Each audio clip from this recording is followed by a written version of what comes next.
The Pareto principle states that in any situation, 20% of the inputs or activities are responsible for 80% of the outputs or results. And I'll explain what that means in a second. The principle was named after an Italian economist, Vilfredo Pareto. He first observed this law in his own garden. What he noticed was that 20% of the pea pods generated 80% of the healthy peas.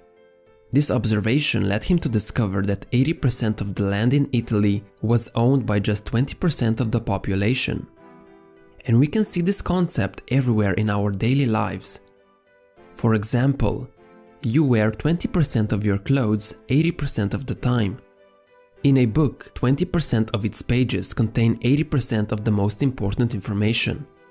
20% of the company's customers produce 80% of company's revenue. When it comes to YouTube, 20% of my videos generate 80% of my views and subscribers. The Pareto principle shows up over and over again almost in every field. But the inverse is also true. That means that the other 80% is only generating 20% of the results. However, you should note that this is not a universal law, and it can differ in many situations. It's not always going to be 80-20, it could be 70-30, 90-10, basically anything.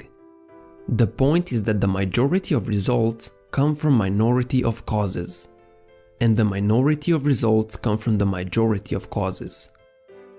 Now that we've established that this principle does indeed hold true, let's take a look at how you can use it in your everyday life.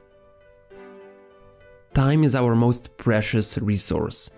We all have the same amount of time in our day, but most of us don't use that time efficiently. There's a difference between being busy and being productive.